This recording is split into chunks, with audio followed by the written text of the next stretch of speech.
¿Qué tal? ¿Cómo están? Bienvenidos a Derechos en Pugna. Frecuentemente en el programa hemos hablado de los derechos de los niños, de los adolescentes, en distintos contextos y circunstancias. Queda claro que se trata de uno de los grupos de población que más nos interesa o nos debería de interesar. Si los niños, nuestras niñas y adolescentes están sufriendo algún problema o algún menoscabo en el ejercicio de sus derechos, esto es algo que todos vamos a pagar de alguna manera. El día de hoy vamos a abordar un tema crucial que tiene que ver justamente con este tema. Vamos a hablar de la violencia, del maltrato infantil que existe en nuestro país. Bienvenidos a Derechos en Pugna.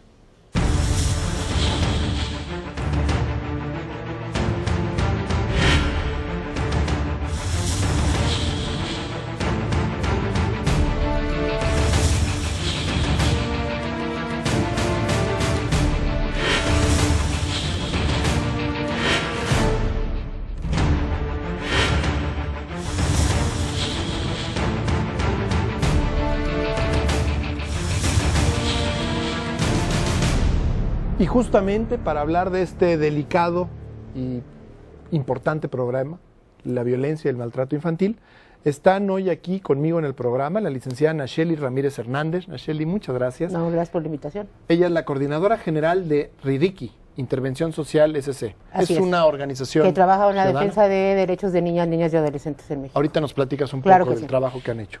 Y está también con nosotros la maestra Mónica Ávila Torres.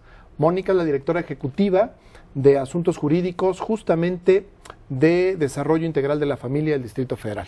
Sí, del DIF, del DF, gracias. digamos. Mónica, muchas gracias. Muchas gracias. ¿En dónde nos encontramos? Es decir, la violencia infantil es un problemón. Si no me equivoco, justamente estos días la Organización Económica para la Cooperación y el Desarrollo, la OCDE, acaba de dar unos datos escalofriantes respecto a México, que prácticamente tenemos arriba de 4 millones de niños y niñas con problemas de violencia y que además esta violencia suele ser generada en su círculo familiar, en el hogar. ¿Qué tipo de problema es este? ¿Cuál es la magnitud, la dimensión real? ¿Qué sabemos de esto? Pues mira, en términos generales tienes a la mitad de las familias en México que educan a través de golpes y gritos y violencia. Tienes a una cuarta parte de las familias mexicanas que raramente expresan cariño al interior de las familias. Y estos datos te están enmarcando básicamente una situación muy grave en términos de la situación de violencia en el hogar de los niños y las niñas y los adolescentes en México. También tenemos una violencia ahí me estructural. estás diciendo varias cosas. Me estás diciendo una, que la violencia la tenemos interiorizada y como fenómeno cultural. Así es. ¿No? Y lo tenemos también en las escuelas, del camino de la casa a las escuelas y en las comunidades, ¿no? Y hoy además también tenemos, y lo vemos, un país en donde lo que se llaman las violencias sociales impactan también muchísimo en los niños.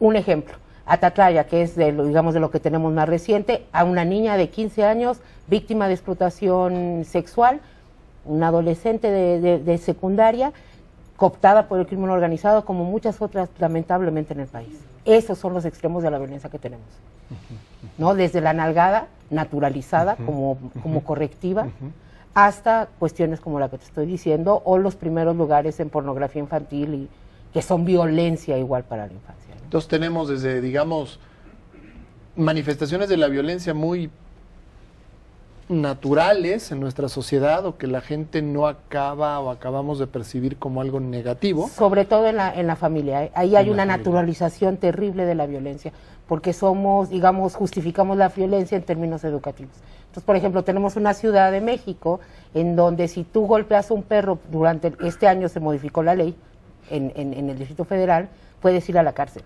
Si golpeas a un niño, pues no. Es parte de la educación. Exacto. Cuando la verdad es que ya en plena consolidación de los estados democráticos, la nalgada no debiera existir. Sí, de hecho... Es ningunear la racionalidad. Exacto, el Informe Mundial de la Violencia 2006, que fue el que la ONU ordenó para hacerse a ver qué estaba pasando en el mundo, lo que nos dice básicamente una de las estrategias mundiales es alto al castigo corporal con fines educativos. Entonces, hay que empezar por eso, que además es sumamente arraigado culturalmente. Perdón, antes de preguntarle esto mismo a Mónica, Nacheli, la organización en la que tú estás en este enorme universo de posibles manifestaciones de violencia infantil, ¿cuál es, digamos, el foco de atención que ustedes tienen? Porque me imagino que no se pueden dedicar a todo. Pero sí trabajamos violencia de manera integral. Es decir, no